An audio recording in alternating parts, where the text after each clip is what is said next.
In the autumn of 1873, in a remote corner of the Ozark Mountains, something happened at the Caldwell estate that defies explanation to this day. 8 people vanished without a trace during a dinner party. No bodies were ever found. The only witness was a terrified kitchen servant who spoke of impossible things, of faces that changed before her eyes, of people fading from existence, of vengeance that went beyond death itself. For over a century, powerful forces have tried to erase this story from history.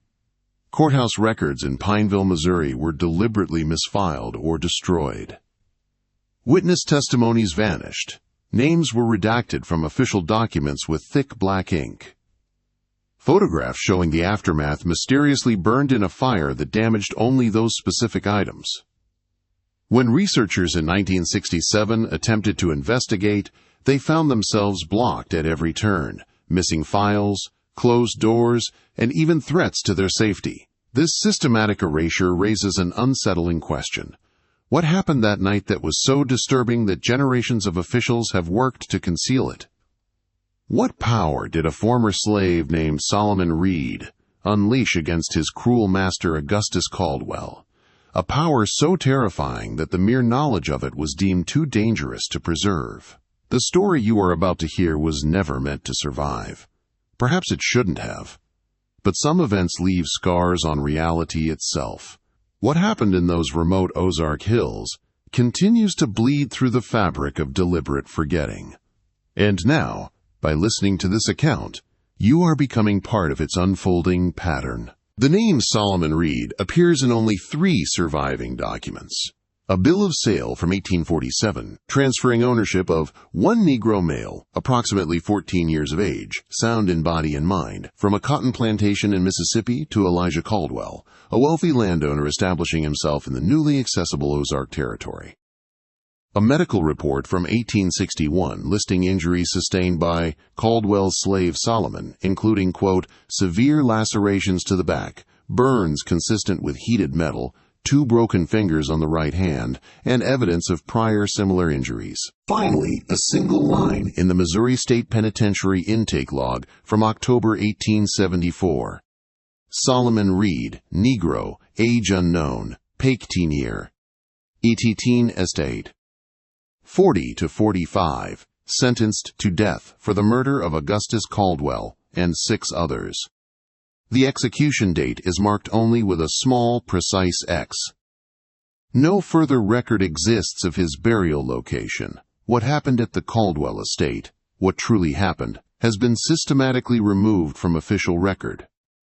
But in the hollows and hills of McDonald County, stories persist. They are whispered rather than spoken aloud. They emerge in fragments from the descendants of those who survived, from journal entries never meant for public eyes, from local folklore that refuses to die despite generations of suppression.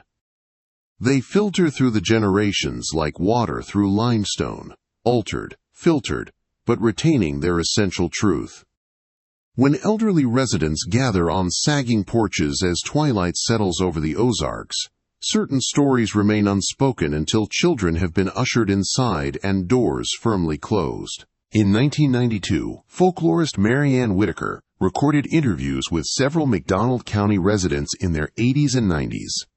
Most refused to discuss the Caldwell estate directly, speaking around it, referring to it as that business up on Holloway Ridge, or simply the bad place. One interviewee, Thomas Blackburn, then 93, initially denied any knowledge. After the recording equipment was packed away, as Whitaker was leaving, he suddenly gripped her wrist with surprising strength. My grandmother was a child when it happened, he said. She told me once, only once. Said afterward, she couldn't remember telling me, like the memory slipped away. But she saw Solomon Reed in town the day after. Said he looked different, not just free, but something else. Said he looked like a man who'd touched something ancient and wasn't entirely human anymore. She said people could feel it when he walked past, like a cold wind blowing through their thoughts. These fragmented accounts speak of something far more complex and terrifying than a simple act of murder and revenge. They speak of powers that predate the European settlers, of knowledge that Solomon Reed brought with him from Africa but transformed during his decades of captivity and torture. They speak of justice extracted not just in blood, but in something far more permanent. Augustus Caldwell was the eldest son of Elijah, inheriting the family estate upon his father's death in 1865. The transition of power was marked by a private ceremony that, according to a journal entry by the family's cook, involved the marking of thresholds with substances I dare not name and the sacrifice of something that cried with almost human voice. Augustus had been groomed for his position since childhood, accompanying his father on business trips to New Orleans, St. Louis, and as far as Boston, trips that always included visits to obscure bookshops and private collections. The Caldwells had profited immensely during the Civil War, selling timber, processed meat, and leather goods to both Union and Confederate forces, maintaining strategic political neutrality while expanding their fortune. This careful navigation of divided loyalties extended to hosting officers from both armies, though never simultaneously, and extracting from them information that was then sold to the opposing side. The remote location of their estate in the Ozark Highlands provided both isolation and protection during the conflict. 3 Confederate deserters who sought refuge there in 1863 were reportedly given work in the limestone caves. None were ever seen again, though Augustus later wore a distinctive gold pocket watch that one deserter had been known to possess. When emancipation came, Augustus Caldwell simply ignored it. The 5 slaves owned by the family, Solomon among them, were never informed of their freedom. The estate's isolation made this deception possible, and for nearly 8 years after the war's end, Solomon and the others continued in bondage, unaware that their captivity had become doubly illegal. On the rare occasions when outsiders visited the estate, the slaves were presented as paid servants, kept from private conversation with visitors, and severely punished for any hint of discontent. The pretense was maintained with ruthless precision, wrote Jeremiah Lansing in his hidden journal. When questions arose about the legal status of his workers, Augustus produced elaborately falsified contracts and wage receipts, and spoke at length about his progressive labor practices. The Caldwell estate stood 3 miles from the nearest road, accessible only by a private path that wound through thick oak and hickory forest. The main house was built of locally quarried limestone, a 2-story structure with a distinctive octagonal tower on its eastern corner that Augustus Caldwell had added after his father's death. Surrounding the main house were various outbuildings, a smokehouse, stables, a carriage house, workshops, and set apart from these, the crude wooden cabins where Solomon and the other slaves were housed. Behind the property, a series of limestone caves penetrated the hillside. These caves had been used by the Caldwells for storage and, according to local rumor, to hide deserters from both armies during the war, at a price. What made the Caldwells particularly feared was not just their wealth or isolation, but their reputation for cruelty. Elijah Caldwell had established this legacy, but Augustus refined it to an art. He was known to have studied medicine briefly in Philadelphia before the war, not out of healing ambition, but from fascination with anatomy and the limits of the human body. His particular interest, evidenced in journals discovered decades later in a sealed wall compartment, was in the relationship between physical pain and the human will. Solomon Reed, as his longest-held slave, became the primary subject of what Augustus called his investigations into neural response and spiritual resistance. The journals detail experiments of escalating depravity. Augustus began with conventional tortures, whipping, burning, stress positions, but soon progressed to more elaborate methodologies. He developed specialized tools, some adapted from surgical instruments, others of his own design. One entry from 1867 describes a device to systematically apply pressure to specific nerves while leaving no external marks. The subject experiences intense pain that appears to emanate from within the body itself, creating a profound disorientation and vulnerability. Subject S exhibited remarkable resilience until application at the junction of the trapezius and cervical vertebrae induced temporary paralysis of the vocal cords, preventing screaming. The silence intensified his terror appreciably. Augustus's research had a purpose beyond mere sadism. He believed that extreme suffering could create alterations in consciousness, openings, as he called them, through which certain influences might enter. The ancients understood that the boundary between worlds is not fixed but permeable. He wrote in 1870, "The Greeks had their mystery cults, the Egyptians their death rituals, all seeking to create apertures between realms. My hypothesis is that properly orchestrated pain, combined with specific chemical compounds and ritual frameworks, can create such apertures within a living subject. S has endured more than any human should be capable of withstanding. He is becoming a door." The surviving medical report from 1861 offers only a clinical glimpse of what Solomon endured. More telling are the local stories that speak of screams echoing through the valleys on moonless nights, of Augustus Caldwell inviting select guests to witness his experiments of innovations in suffering that he documented with scientific precision. One account, from the diary of a local minister who visited the estate in 1869 and subsequently abandoned his calling, described Augustus as a man whose conversation is cultured and whose hospitality is genuine, until the moment he descends into his laboratory with his subject. What I witnessed there has destroyed my faith not in God, but in His mercy, for no merciful Creator would allow such acts to transpire unpunished. Yet through it all, Solomon Reed survived. More than survived. He watched, he listened, he learned. During his decades in captivity, Solomon had been allowed, even encouraged, to assist Augustus in his library. The Caldwell Library was extensive, with volumes on medicine, anatomy, chemistry, but also more esoteric subjects. Augustus collected works on ancient religions, folk practices, and what would now be classified as occult literature. Rare manuscripts with disturbing illustrations sat alongside medical textbooks.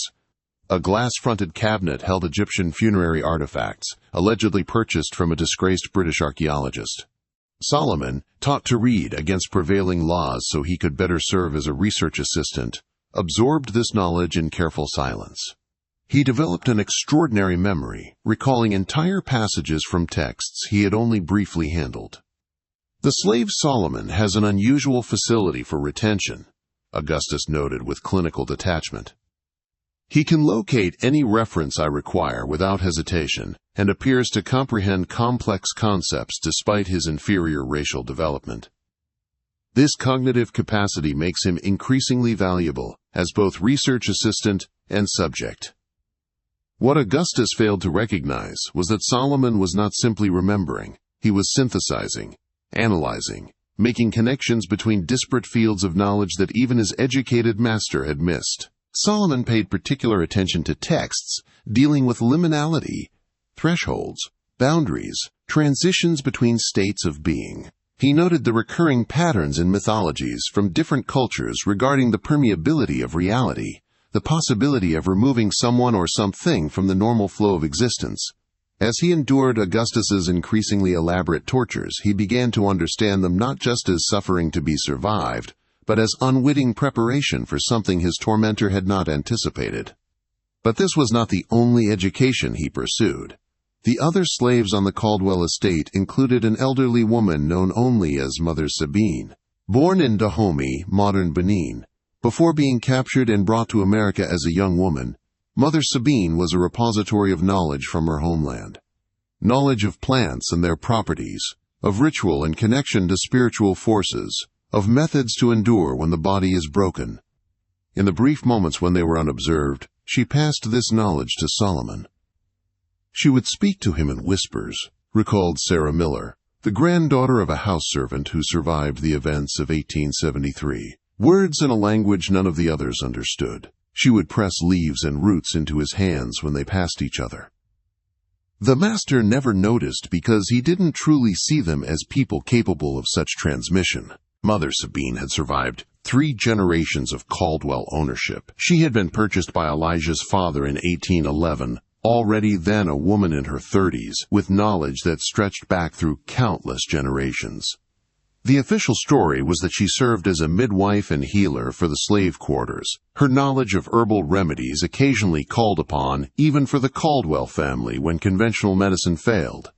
What remained unrecorded was her role as keeper of traditions that the Middle Passage was meant to sever, as living connection to spiritual practices that slavery was designed to eradicate. She knew things that frightened even her. Sarah Miller recounted, "My grandmother said Mother Sabine spoke of spirits that lived in the limestone, older than any human settlement, entities that the local tribes had both worshipped and feared. She said these spirits recognized something in Mother Sabine, some quality that marked her as a potential vessel. They would speak to her when she gathered herbs near the cave entrances, voices like water moving through stone. At first, she resisted their communications. She was a Christian woman, despite everything that had been done to her. But as the years passed under Caldwell ownership, as she witnessed and endured what that family was capable of, her resistance eroded. Mother Sabine's knowledge was not simply medicinal or spiritual in the conventional sense. It encompassed an understanding of reality that Western thought systems categorically rejected. She understood time not as linear progression, but as a fabric with warp and weft, a weaving that could, under specific circumstances, be unraveled and rewoven. She understood identity not as fixed, but as negotiable, as a pattern that could be altered through proper application of will and knowledge. Most critically, she understood that pain, profound, transformative pain of the kind Augustus Caldwell specialized in inflicting, could create apertures through which fundamental changes to reality might be accomplished. My grandmother said Mother Sabine told Solomon that the Master was preparing him without knowing it, Sarah Miller continued. That each session in that room below the house was opening doorways inside him that would never have been accessible otherwise.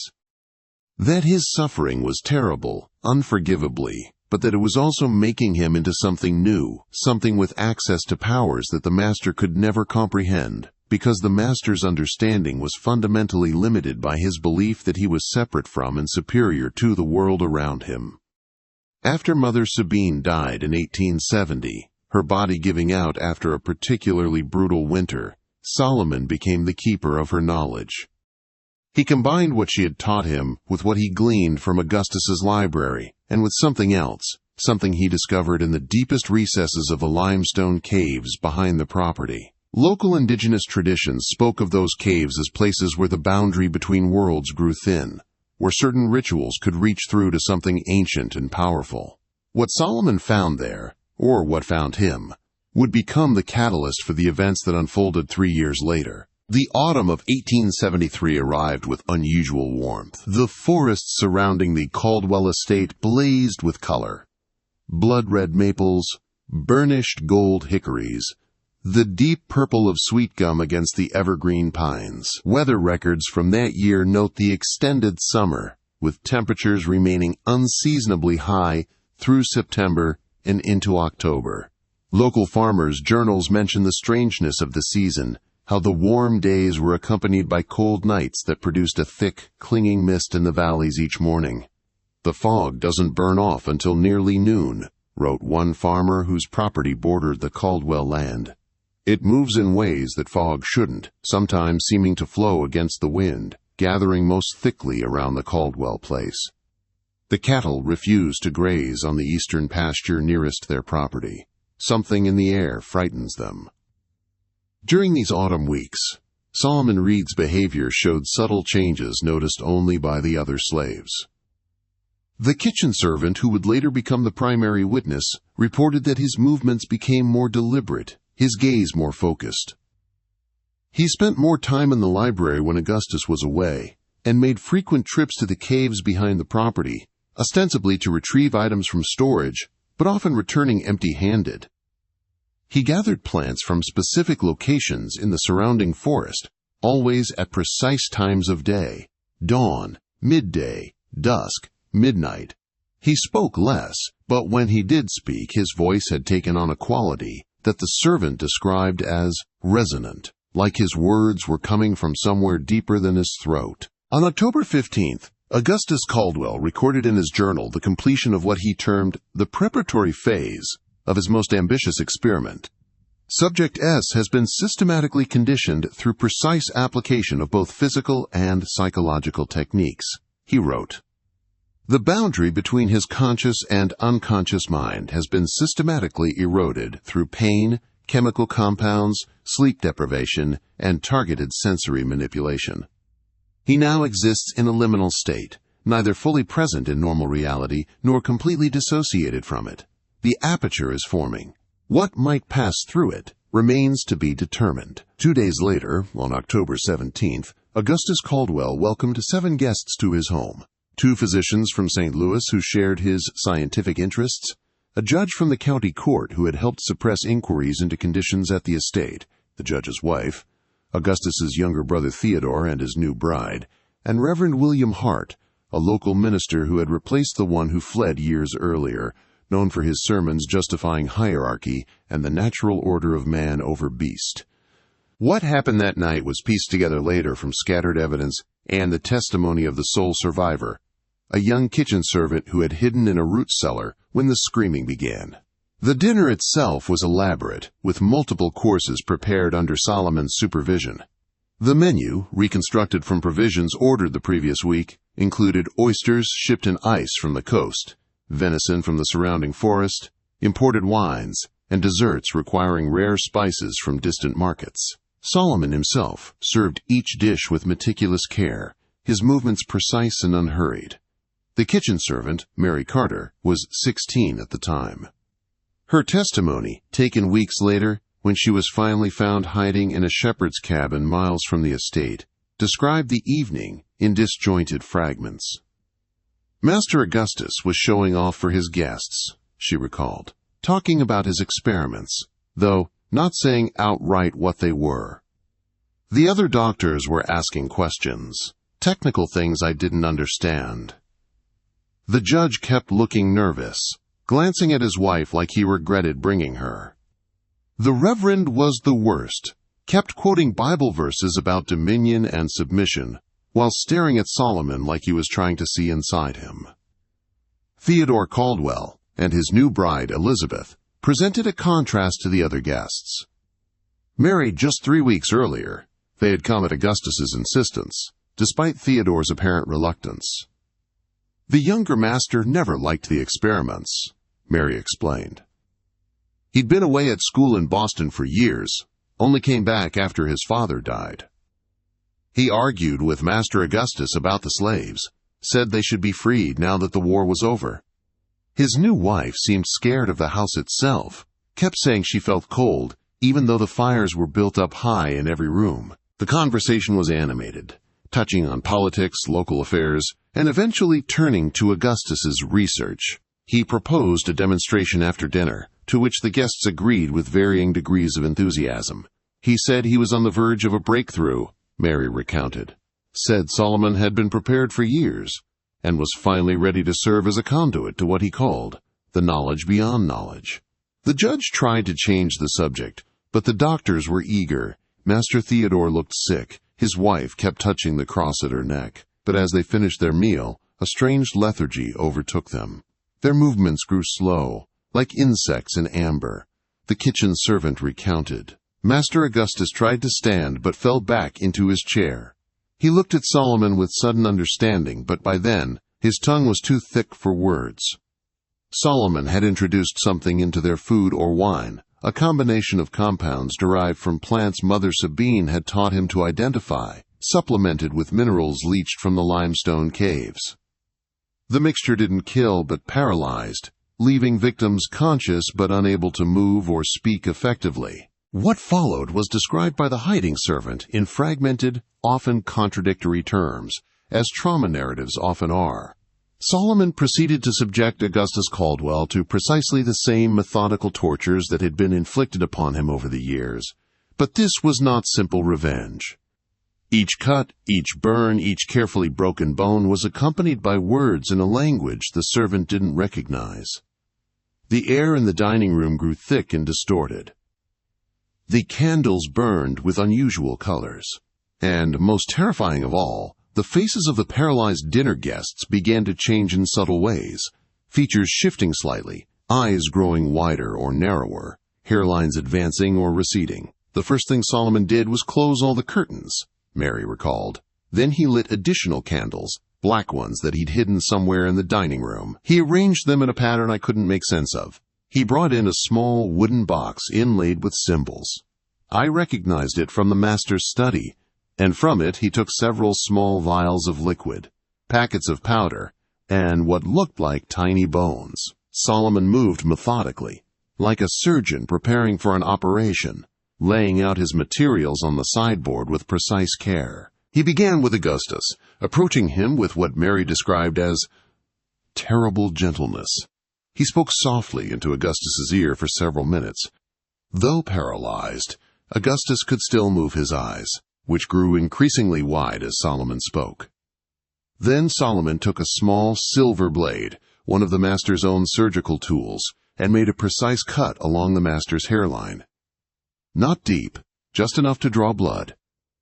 He collected the blood in a small porcelain dish, mixed it with one of the powders, and used a brush to paint symbols on the foreheads of each guest. All the while he was speaking in that strange language, his voice getting deeper and somehow older with each word. The paralysis kept the guests from resisting, but not from feeling.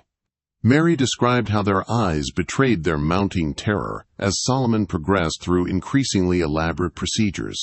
He placed objects in their hands, stones, small carved figures, dried plants, and folded their fingers around them.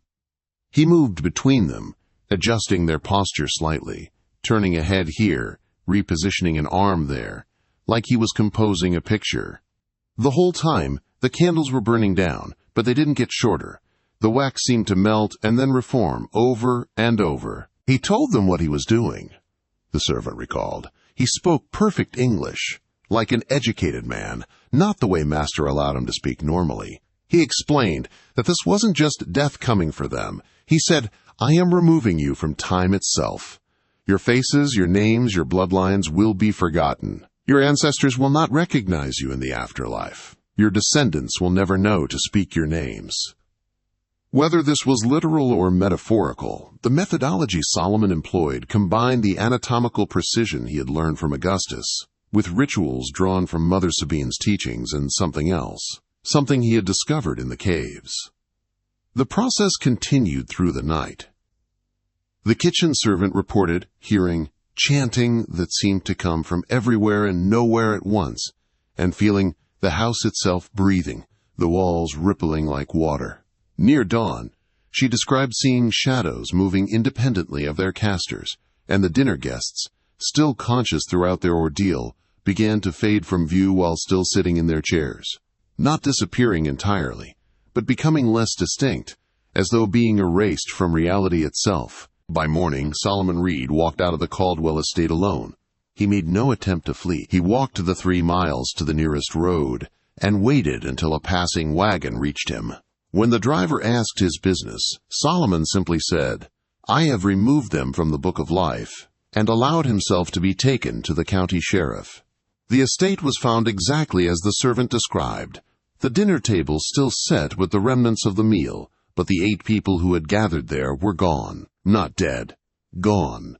No bodies were ever recovered. The official record states that Solomon Reed was tried and convicted of murder, though no bodies were produced as evidence. The trial was unusually brief, conducted largely in closed sessions, with the public and press excluded. The transcripts that should exist do not. What is known comes primarily from the account of Jeremiah Lansing, a clerk of the court whose journal was discovered in 1952, hidden in the false bottom of an heirloom desk. The trial was a performance only, Lansing wrote. The genuine concern of the court was not determining Reed's guilt, which was assumed, but understanding what precisely had occurred at the Caldwell estate. Reed sat silent through most proceedings, but occasionally smiled in a way that caused Judge Wilson to call for recess.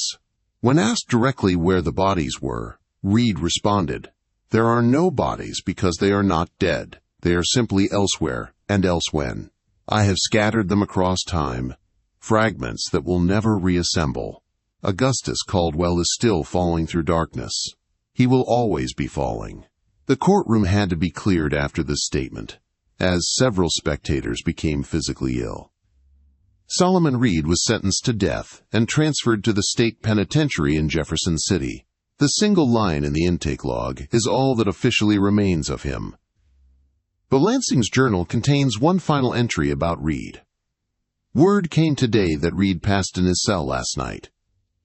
Dr. Elmore performed the examination and reported heart failure, though he admitted privately to me that he could find no actual cause of death. More disturbing were his observations that the body seemed to have changed subtly while he examined it, that Reed's features were somehow fluid, as though his face was still deciding what it had been. The decision has been made to bury him immediately in an unmarked grave outside the prison walls. No record of the exact location is to be maintained. For decades, the events at the Caldwell estate were deliberately suppressed. The property remained abandoned, the buildings gradually reclaimed by the forest. In 1897, a lightning strike burned what remained of the main house, leaving only the stone foundation and the strange octagonal tower, which persists to this day. Local residents avoid the area, claiming unusual phenomena: compasses that spin without settling on a direction, watches that run backward or stop entirely, animals that refuse to cross the boundary where the estate's gardens once grew. In the years immediately following the incident, county officials made systematic efforts to eradicate all records related to the Caldwell family. Tax documents were altered to show the property as belonging to a fictional bank trust. Census records were amended to remove all mention of Augustus Caldwell. Even newspaper archives from the period show signs of tampering. Issues from October 1873 through January 1874 contain suspiciously uniform damage to specific pages, as though someone had methodically excised certain articles. A letter from Judge Wilson, who presided over Solomon Reed's trial, to the governor of Missouri survives in the state archives, though it was misfiled and only discovered during a digitization project in 2008. Dated December 3, 1873, it reads in part, "The matter regarding the Caldwell estate must be handled with the utmost discretion. What occurred there exceeds the boundaries of rational explanation and threatens public order should it become widely known. I have ordered all court records sealed under special protocol and strongly recommend that execution be carried out with minimal documentation. The fewer who know the details of Reed's claims, the better for the stability of our community and, indeed, for the peace of mind of all civilized people." What makes this systematic erasure particularly notable is that it occurred during a period when most official records were meticulously maintained. The Missouri State Archives from this era are generally comprehensive, with detailed documentation of even minor criminal cases. Yet for the Caldwell incident, which allegedly involved the disappearance of 8 people including a county judge, almost nothing official remains. This absence itself has become evidence, a negative space that outlines the shape of something deliberately removed. Most significant was the discovery in 1982 of a hidden chamber in the limestone caves behind the former estate. The chamber was found by a geology student conducting a survey of the cave system, who reported feeling inexplicably drawn to a seemingly solid wall that, upon closer examination, concealed a narrow passage. Inside were items that defied conventional explanation: glass jars containing what appeared to be preserved human features, ears, fingers, eyes, that genetic testing later confirmed belonged to at least 3 distinct individuals who shared familial traits with known Caldwell descendants. The preservation method used on these specimens was unlike any known technique, involving a clear solution that subsequent analysis found to contain compounds that shouldn't have been synthesizable with 19th-century knowledge. More disturbing were the symbols carved into the chamber walls, which matched no known historical script, but which several linguistic experts independently described as feeling, quote, almost readable, as though the language is familiar, but forgotten. When photographs of these symbols were published in a small academic journal in 1986, readers reported unusual effects: persistent headaches, difficulty concentrating, and in several cases, vivid nightmares featuring figures that seemed to be trying to communicate something urgent. The journal subsequently retracted the article and destroyed all remaining copies. Most unsettling of all was the stone altar positioned in the center of the chamber, its surface concave and channeled toward a central depression. Initial testing of residue found in these channels indicated it was human blood from multiple individuals, but subsequent attempts to verify this finding were impossible. The samples had degraded in storage despite proper preservation protocols, becoming an unidentifiable organic compound that one researcher described as actively resistant to analysis, almost as though the material itself rejects scrutiny. The altar was removed to a university research facility in 1983, but disappeared during transport. The truck driver reported no unusual incidents, simply stating that when he opened the cargo area, it just wasn't there anymore. But perhaps most unsettling are the genealogical anomalies that begin appearing in families connected to those present at the Caldwell estate that night. Descendants of the judge, the visiting physicians, and the Caldwell family itself report unusual gaps in their family records. Children who appear in some documents but not others, names that change between census records, photographs where faces appear blurred or distorted, while others in the same image remain clear. Family members describe a persistent sense of someone missing from gatherings, an empty chair that should be filled. As one Caldwell descendant put it in 2001, "We set places at holidays for people none of us can quite remember." The story of Solomon Reed and his terrible vengeance against Augustus Caldwell represents more than a suppressed historical atrocity. It raises profound questions about the nature of justice, about power that exists outside recognized systems, about the possibility that some acts of retribution transcend the physical and reach into realms we cannot fully comprehend. Solomon did not simply kill his tormentor. If the fragmented accounts are to be believed, he removed him and his accomplices from the very continuity of history, creating a wound in time that is never properly healed. This wound manifests in numerous ways beyond the genealogical anomalies. Residents near the former Caldwell property report temporal distortions, watches that run at different speeds depending on their proximity to the estate ruins, digital devices that display impossible dates, moments of déjà vu so intense they become physically disorienting. One local hunter, found wandering in a state of confusion in 2013, claimed to have stepped through a thin spot in the woods and witnessed 8 figures seated around a dining table in a house that no longer existed, their features rippling and flowing as a tall black man moved among them, speaking in a language that felt like it was being poured directly into my mind. The hunter was treated for exposure and possible hallucinogenic mushroom ingestion, but toxicology reports came back negative. Weather patterns surrounding the former estate exhibit unexplained peculiarities. Meteorologists note a persistent temperature differential of 3 to 4 degrees cooler within a roughly circular area centered on the estate ruins. Satellite imaging occasionally shows anomalous readings in the near-infrared spectrum, forming patterns that some researchers have controversially suggested resemble the symbols found in the cave chamber.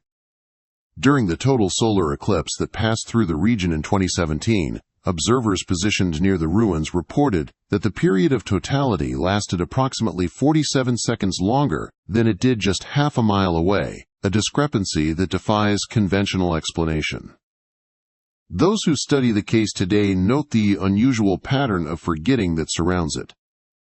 Researchers report misplacing notes, struggling to remember details they had just reviewed, waking with the certainty that crucial connections understood the previous day have slipped from their minds. Electronic recordings of interviews with local historians contain inexplicable gaps. Digital photographs of the site develop strange artifacts or fail to save properly. The pattern of erasure that Solomon Reed apparently initiated continues to ripple outward, affecting even those who merely attempt to understand what happened. As recently as 2019, a graduate student in history from the University of Missouri who had been researching the case abandoned her dissertation after a visit to the cave site. Her academic advisor received an email stating only, "Some stories are still dangerous. Some wounds are still open. I can't explain what I understood in those caves, but I know now why this history keeps disappearing. It's still happening." She transferred to another program and now refuses to discuss her previous research. This student, Eliza Thornton, left behind research materials that her advisor, Dr. Marcus Webb, reviewed before reluctantly having them sealed in the university's restricted archives. In a private correspondence with a colleague that was later leaked online, Dr. Webb described finding Thornton's field journal with entries that became increasingly disturbed following her visit to the caves. The final entries contained drawings rather than text, he wrote, symbols similar to those reported in the hidden chamber, rendered with obsessive precision. Most disturbing was her final entry, where she wrote in perfectly formed letters, "Solomon Reed is not in his grave. Augustus Caldwell is still falling. The process continues." I can hear them all. Attempts to follow up with Thornton have been unsuccessful. Her current academic institution has implemented unusually strict privacy protocols regarding her whereabouts and research. A journalist who attempted to interview her in 2021 reported receiving a handwritten note that said simply, "There is danger in knowing too much about certain things. The story protects itself. Please respect my silence." Handwriting analysis confirmed it matched Thornton's earlier academic papers, but also noted unusual regularities in the letter formation suggesting a state of extreme concentration or altered consciousness. The limestone tower of the Caldwell estate still stands in its clearing, slowly crumbling but somehow resistant to complete decay. The caves remain, their entrances now collapsed or deliberately sealed by state authorities citing safety concerns. The courthouse in Pineville still contains boxes of water-damaged records that no one has fully cataloged or examined.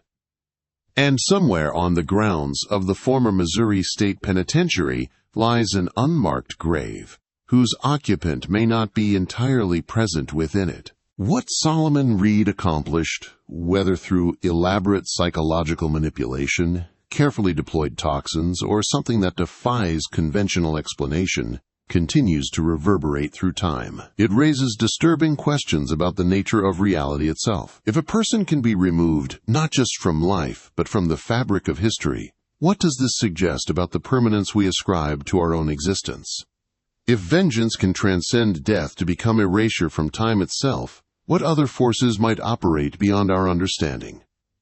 These questions have attracted attention from researchers in fields beyond conventional history. Dr. Elena Vasquez, a quantum physicist who became interested in the case after encountering references to it in a folklore collection, has proposed a theoretical framework that she calls temporal excision. Conventional physics recognizes that time is not as linear or absolute as we perceive it, she explained in a controversial 2016 paper. What the Caldwell case suggests, if we take the accounts at face value, is the possibility of selective manipulation of the temporal continuum. Not merely travel through time, but the removal of specific nodes from the causal web, creating ripple effects that propagate both forward and backward. The few remaining fragments of Solomon Reed's words at his trial suggest he was fully aware of the magnitude of his actions. "What was done to me over decades was an attempt to prove that absolute power can break the human spirit," he reportedly told the court. "What I have done in a single night proves that even the most absolute power is temporary. I have made Augustus Caldwell and his collaborators into ghosts that cannot even haunt properly. They are becoming unmade. Their ancestors will not know to mourn them. Their descendants will feel absence without understanding what is missing. This is justice beyond justice. As you absorb this account, you become part of the pattern. The knowledge transfers to you, the awareness of Solomon Reed and what transpired at the Caldwell estate in 1873. You may find yourself thinking of it at unexpected moments. You may notice gaps in your recollection, details that were clear becoming suddenly uncertain.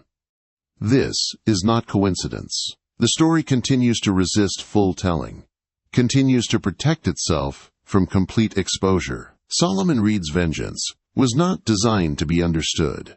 It was designed to persist. You are now a participant in this unfolding narrative, a keeper of a history that simultaneously demands to be remembered and resists complete recall. Those who have studied the case report experiencing subtle changes in their daily lives, objects misplaced only to reappear in impossible locations, momentary disorientation when passing mirrors, dreams of dining rooms where faces shift and change. These experiences are rarely dramatic enough to disrupt normal functioning, but persistent enough to create a continuous undercurrent of unease. Dr. Catherine Murray, a psychologist who specializes in historical trauma and collective memory, has documented these effects in people who investigate the Caldwell incident deeply. There's a consistent pattern of cognitive and perceptual disruptions, she reports. Subjects describe moments of temporal disorientation, brief experiences of time seeming to slow, stop, or reverse. They report increased déjà vu and its opposite, jamais vu, the sense that familiar surroundings or people have become suddenly unfamiliar. Most report changes in their relationship with their own family history, discovering contradictions in family stories they've known their whole lives, finding photographs with unexplained figures or missing relatives, experiencing sudden uncertainty about the names or faces of distant ancestors. In the words attributed to Reed in Lansing's journal, time is not what you believe it to be. It can be folded, punctured, selectively erased. What I have learned in those caves, what was taught to me through years of torment, is that pain creates openings not just in flesh, but in reality itself. Through these openings, one who understands the patterns can reach through to something older than your God, something that remembers when all of this was otherwise, and will be again. Augustus wanted to understand the limits of suffering. Now he will experience it without the mercy of death or the release of forgetting. He will always be aware of what is happening to him, forever becoming undone. The surviving kitchen servant, whose testimony forms the core of what we know about that night, lived until 1942, dying at the claimed age of 97. In her final years, she was interviewed by a folklore researcher from the Federal Writers Project, who had no knowledge of the Caldwell case but was collecting general accounts of life during and after slavery. The transcript of this interview contains a passage that the researcher flagged as, quote, possible confusion or dementia, but which gains disturbing significance in light of the broader pattern. People think death is the worst that can happen, but it ain't. Death is natural. What Master Augustus got wasn't natural at all. Sometimes, even now, I dream I'm back in that house, hiding and listening. And in the dream, they're all still sitting there at that table, unable to move, unable to speak. But they're fading, coming apart like cloth left in the sun too long. And Solomon is moving around them, doing his work, speaking those words. Only in the dream I understand what he's saying. He's unpicking them from the world, strand by strand. And the worst part is, in the dream I can see it's still happening. It never stopped. They're still there, still fading, still aware. Sometimes I think if I went back to that place I'd hear them trying to scream. The interview contains another passage that the researcher dismissed, but which adds a crucial dimension to our understanding. Solomon wasn't just angry. That wasn't all it was.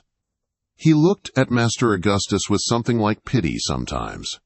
Once, toward the end, when the master was nearly gone, just a blur where a person had been, Solomon leaned down and whispered, "You wanted to understand suffering. You wanted to see through to the other side of pain. Now you will. Forever." And I remember thinking that Solomon wasn't just punishing him. In some terrible way, he was giving Augustus exactly what he had been seeking all those years. The knowledge beyond knowledge. The view from the other side. Mary Carter's testimony includes one final detail that researchers have struggled to interpret. She claimed that in the final moments before she fled the house, when the dinner guests were barely visible, like people seen through thick, moving water, Solomon approached each of them in turn and removed a small object from their increasingly insubstantial forms. It wasn't something he cut away, she insisted. It was like he reached into them, past their skin and bone, and took something that was already there, something small and bright that he placed in a wooden box. When he finished, he closed the box and said, "The anchors are severed. You are now adrift in time." There are no recorded visits to the Caldwell estate ruins after this interview. The road that once provided access has been reclaimed by the forest. Modern GPS mapping shows the area as blank, not marked as private property or nature preserve, simply absent data, a rare gap in our comprehensive mapping of the physical world. The story of Solomon Reed serves as more than a historical curiosity or a regional ghost story. It represents a rupture in our understanding of reality, a suggestion that beneath the surface of recorded history and accepted physics lies something else, something that can be accessed through specific circumstances of extreme suffering and specific knowledge. It suggests that the human desire for justice can sometimes tap into forces that operate beyond conventional understanding, and that some acts of retribution can transcend the merely physical to affect reality itself. Scholars in the emerging field of traumatic metaphysics have begun to examine similar cases worldwide, instances where profound trauma appears to have created anomalous effects that persist beyond normal temporal boundaries. Dr. Amara Okafor, leading researcher in this controversial discipline, places the Caldwell incident within a broader pattern. Throughout human history, there are documented cases of extreme suffering accompanied by specialized knowledge, leading to phenomena that defy conventional explanation, she writes. What makes the Reed case unique is the apparent deliberate application of this understanding, the conscious weaponization of trauma-induced liminality to create a specific effect. Not all scholars accept such interpretations. Skeptics point to the fragmented, often contradictory nature of the evidence, suggesting that the Caldwell case is more likely an example of folklore developing around a mundane, if brutal, crime. The historical record clearly indicates that Solomon Reed killed Augustus Caldwell and several others, argues historian Dr. Martin Gresham. The supernatural elements entered the narrative later, as local storytellers elaborated on the events to process the horror of what happened, and to transform a straightforward act of vengeance into a more metaphysically satisfying tale of cosmic justice. Yet even skeptics struggle to explain the consistent pattern of anomalies that continue to surround the case. The missing records, the affected descendants, the persistent temporal distortions reported near the estate ruins.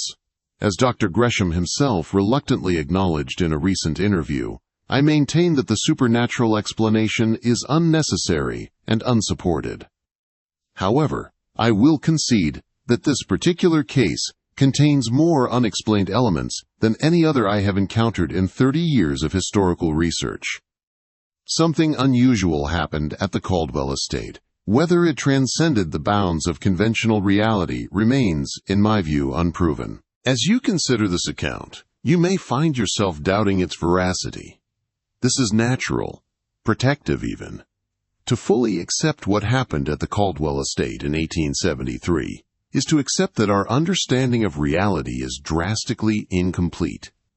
It is to recognize that some wounds never heal because they exist outside of time as we comprehend it. It is to acknowledge that perhaps, in some cases, the most terrible justice is not death, but a systematic unmaking, a gradual removal from the narrative of existence itself. The few researchers who continue to study the case do so with extreme caution. They report working only during daylight hours, avoiding forming complete theories, deliberately maintaining gaps in their understanding. I don't want to see the entire pattern, explained Dr. Eleanor Marsh, a historian who has published obliquely on aspects of the case. I document fragments, specific details, but I intentionally avoid connecting everything. There's a danger in complete understanding that I'm not willing to risk. The choice now rests with you, to dismiss this as mere folklore, to pursue deeper understanding despite the warnings, or to accept the fragments as sufficient and leave the mystery purposefully incomplete. Whatever you decide, remember that knowing this story changes you in subtle ways.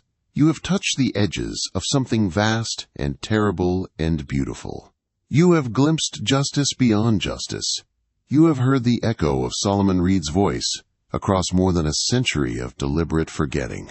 And perhaps, in some small way, you have contributed to his vengeance by keeping the memory alive, while Augustus Caldwell continues to fade, strand by strand, thread by thread, into an eternity of unmaking.